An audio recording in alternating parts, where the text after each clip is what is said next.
Autism isn't something a person has, or a shell that a person is trapped inside. There's no normal child hidden beneath the autism. Autism is a way of being. It is pervasive. It colors every experience, every sensation, perception, thought, emotion, and encounter, every aspect of existence. Jim Sinclair, Don't Mourn for Us. Baby Assassins is a Japanese action/comedy/slice-of-life series that debuted the first of 3 films in 2021, and now has also spun off for at least 1 season of a TV show.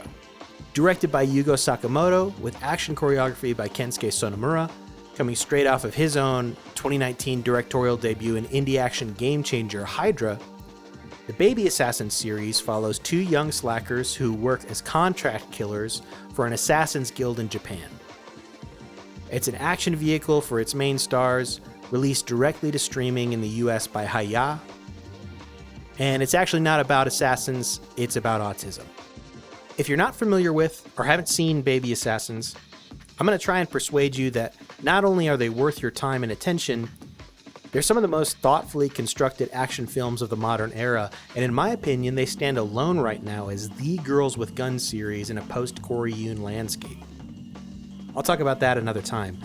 What I want to focus on first is that I think that the series is one of the best and most nuanced portrayals of the life and struggles of neurodiverse people under the oppression of a society that is hostile towards us. Is that hype enough to get started? Let's go. I'm not super hip on Japanese subculture, so there are probably some more succinct ways to describe the specific archetypes of the babies. Girl. Girl. Oh, 超かわいい。いいっすね、girl。girl。Oh, いい。田坂さん。田坂さんもやりましょうよ。何？ギャルです、ギャル。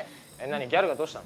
ギャルですよ。何それ？知らないですか？TikTok？あ、そうです。知ってるじゃないですか。知ってんだ。あ？ギャルやってください。なんで俺がやんなきゃいけないの？やってください。なんで？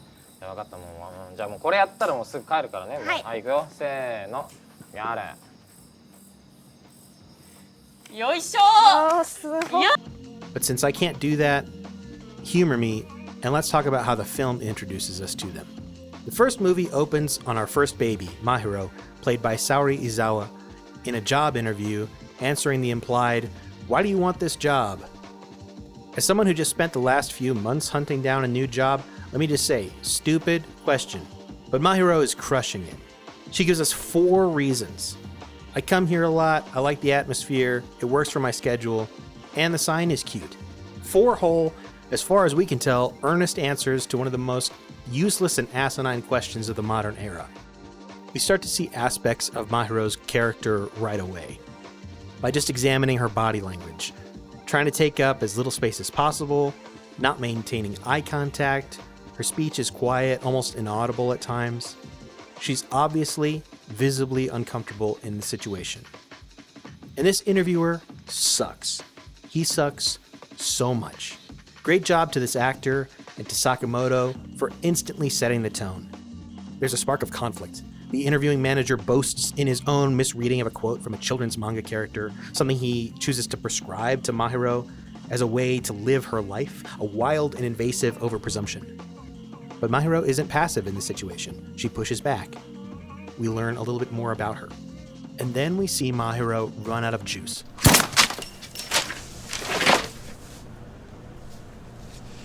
Yoshi, お疲れ。写真撮るんだけど。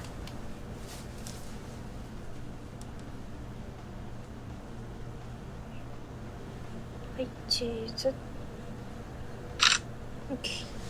When you live a secret life, whether it's as a criminal, vigilante, degenerate, superhero, there's this trope of the mask, right? The idea being, I have multiple lives. One is who I really am, but the others I've learned to put on and take off at will. Were you wearing a mask? Were you burned by acid or something like that? We could see this trope in action in characters like Zoro, who dons a literal mask. Or a character like Columbo, whose mask is that of a poor, bumbling idiot. He kept us all together. Well, I thought you lived in Palm Desert. I mean spiritually. Prince Zuko, again, a literal mask. or the titular character in Martha Wells' Murderbot book series, a human-ish construct who has overridden its governor module, granting it free will at the cost of having to hide that free will from being discovered lest it get permanently decommissioned. There's a concept in neuroscience that uses the same imagery of the mask. So masking is basically taking some kind of attempt or employing some kind of strategy to hide your disability. That's Devin Price, psychologist and author of the book Unmasking Autism. Devin says masking when it comes to autism means camouflaging certain behaviors so you come off as quote-unquote more normal. Faking a smile, faking eye contact by looking in the middle of someone's forehead, because you know that if you show your discomfort with eye contact, people will find you untrustworthy and treat you very differently. Masking means constantly compensating for others around you, hiding your true self. Devin tends to schedule ghost meetings on his calendar to recharge after an overstimulating meeting. And that's really what most masked autistics end up having to do, because a lot of us receive social input our whole lives that there's something off about us. We get little weird mocking comments. We get told to stop squirming in our seat, to make eye contact, to pay attention, even if we actually are paying attention, we just don't look like we are. We hear that stuff all our lives. Yeah. And so we get really indoctrinated into how to fake being neurotypical. When we're properly introduced to our next baby, Akari Takahashi's Chisato, she's ditching Mahiro to cover for a coworker by picking up a shift at her new part-time job. Her senior is immediately unsympathetic and cold to the maybe overly bubbly Chisato. If Mahiro is coded as autistic, I think Chisato is more ADHD coded, although it may be helpful to see both characters, and many other supporting cast in the series, as we'll get to, as simply somewhere on the neurodiversity spectrum. The diversity in neurodiversity comes from two sources. The first was the shift towards celebrating other forms of human diversity, cultural, sexual, and so forth, that arose following the major civil rights and pride movements of the 20th century. Alongside these, early neurodiversity proponents began to ask whether neurological divergence could similarly be celebrated and be a locus of pride, rather than being seen as an inherently tragic deviation. The other source of the diversity in neurodiversity was the shift towards viewing biodiversity as a vital part of what sustains broader ecosystems. With that in mind, we can see that Chisato is masking in a completely different way than Mahiro here, but we can understand it as coming from the same place as Mahiro, the spectrum of neurodiversity. The broadening of autism into a spectrum was first tentatively suggested in 1979 and began to expand over the following decade.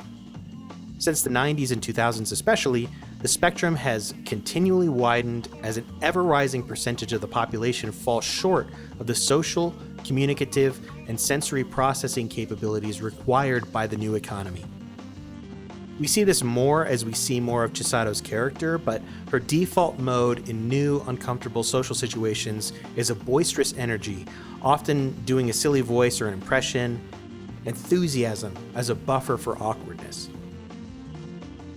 We can see this later when she's contrasted with Himiko and the rest of the cafe workers, which is where, ironically, Chisato figures out a way to make her put-on personality work for her, which I'll get to.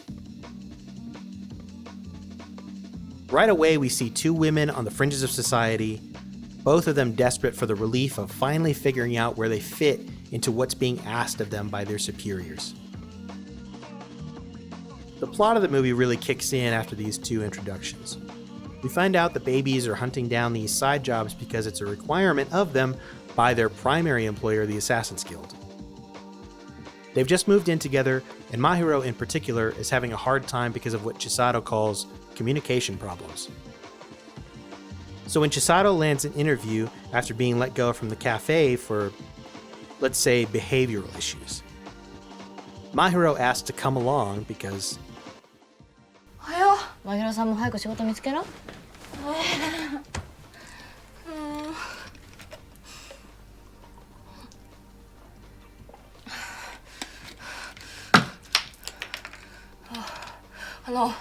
一個提案があるんですけど。私千里と一緒のバイトとか行っちゃったりとかしたらダメかな。いや私はいいけど別に真宙に会うかな。とか面接に一人追加とかそんなことしていいのか。無理なんだよ一人じゃ。私もうできないんだよ。千里となら苦手なこととかでも頑張ってみるかもしれないからお願いします。分かった分かった分かった。で電話するから。あざっす先輩。なんだこいつ。センキュー。よっしゃバイトゲットバイトゲットだぜ。よっしゃよっしゃ。 Maybe I might be able to do something if you're with me.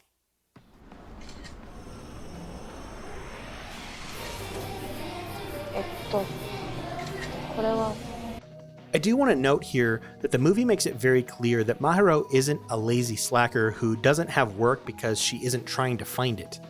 The first scene of the movie is a job interview. And this is a theme throughout the series. Autistic people don't actually lack communication skills or a drive to connect. We aren't doomed to forever feel lonely and broken. We can step out of the soul-crushing cycle of reaching for neurotypical acceptance and being rejected despite our best efforts. We see this friction that arises not out of some character flaw, but from the inflexibility of mainstream society to accommodate the needs of those outside of its systems, whether that's a result of disability, poverty, social isolation, the selfish machinations of the ruling class. All right, I'm getting away from myself. The job interview turns out to be at a themed cafe, a low-wage, high-on-the-exploitation-meter job that Mahiro is immediately uncomfortable in. Chisato, bless her heart, is able to settle in pretty quickly, further amplifying Mahiro's self-doubt and anxiety. It doesn't work out. There's a theme of violence in Baby Assassins. I know. But I don't think the violence in these movies is always correlative to the action. Yes, there are definitely action scenes in these movies, and they're quite good.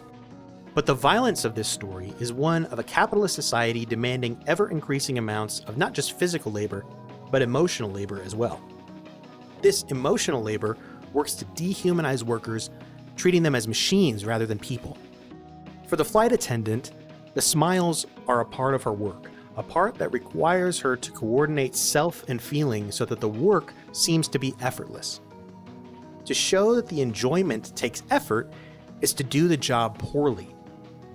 Similarly, part of the job is to disguise fatigue and irritation, for otherwise the labor would show in an unseemly way. And the product, passenger contentment, would be damaged. Because it is easier to disguise fatigue and irritation if they can be banished altogether, at least for brief periods, this feat calls for emotional labor. This constant expansion of what is expected and required from even the lowest wage jobs serves as another factor in the alienation and mass disabling of neurodiverse people in society. Robert Chapman discusses this concept in great detail in his book Empire of Normality.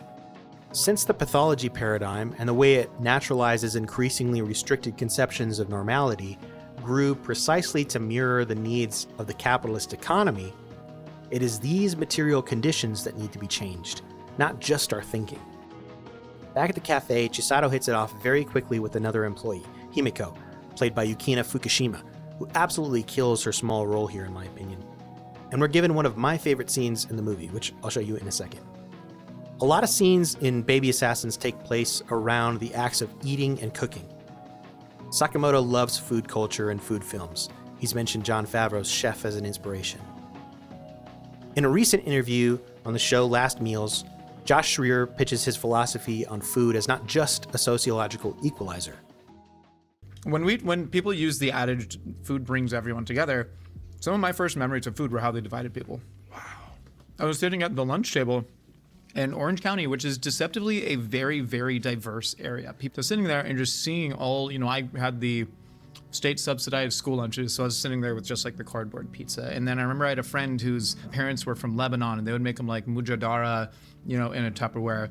And like he hated that because he wanted to assimilate, so I'd like trade for the mujadara. And I remember just like trading up in these social strata, up to the kids that had like fully packed bento boxes because their parents, had disposable income. So for me, I always saw those differences. With that idea in mind, it does seem to me an interesting and deliberate choice to have so much screen time and dialogue revolve around food in this series. In this way, I think Sakamoto telegraphs to us another major theme of the Baby Assassins universe: money. And here's my favorite scene. It's implied that the babies get a pretty good salary from the Assassins Guild on top of their housing. So when the cafe workers break for lunch and Chisato unpacks hers, the royal combini combo of salmon roe rice ball, sando, smoothie, Himiko remarks on all of them. Out of my budget, she says, while also floating fantastical hypotheticals about which items she might prefer if she had 1,000 yen to spend on her lunch. Himiko explains that she's paying her way through school, which doesn't leave her much for living expenses. When you're poor, you have to think about money a lot. We can see by the end of the day, despite some awkward interactions, Chisato seems to fit right in with the other cafe workers and ingratiates herself even further to them by providing some after-work snacks. You're such a poor lady. Mahiro, on the other hand, quietly slips away once the shift is finished. She knows she doesn't have it in her to continue. In the following scene, the central conflict of Mahiro's character is highlighted. She tries expressing the difficulty she had at the cafe to Chisato, and between them both there are some pretty big misunderstandings and some relatively hot emotions. Mahiro says she isn't going back to the cafe, it's not for her. Chisato accuses Mahiro of sulking because she was upset that Chisato was able to find a connection at work and Mahiro didn't.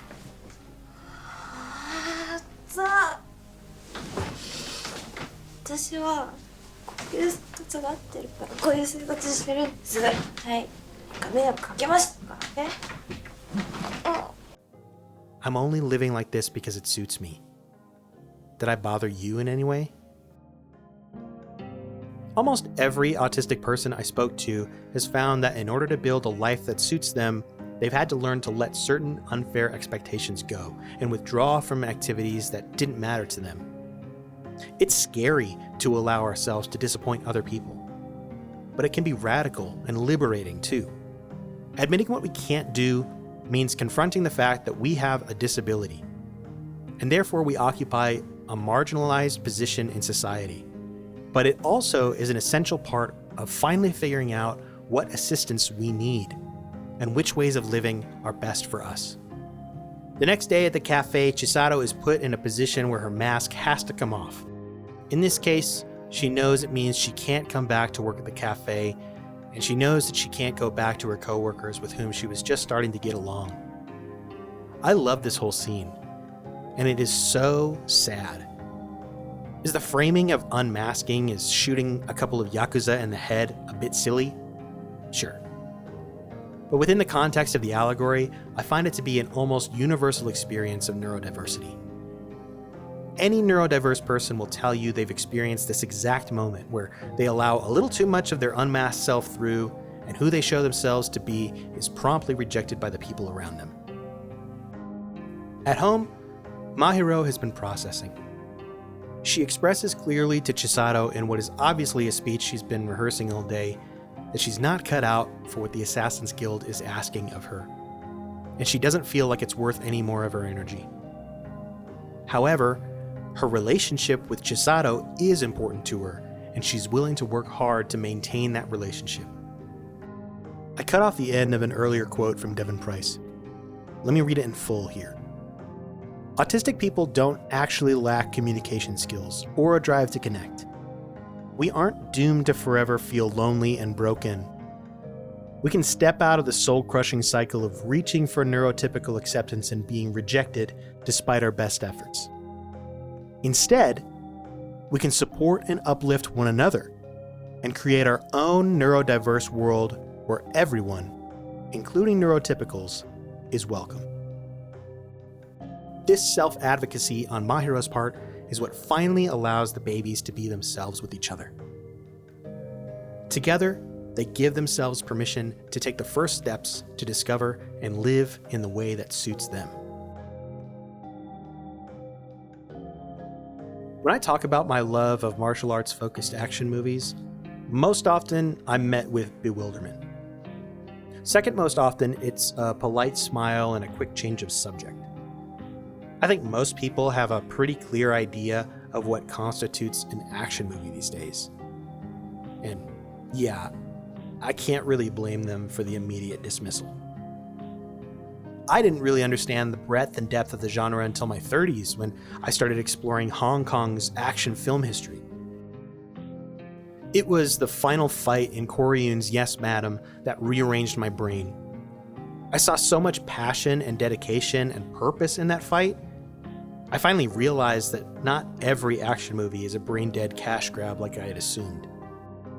As with any art form, there are always people working to push the medium further, to do things with it that haven't been done before. We have 2 more movies to explore, and the themes we've covered here are furiously expanded upon, and the allegorical world of the baby assassins has much more to say about the violence of our current society. Maybe check them out in the meantime. Until then,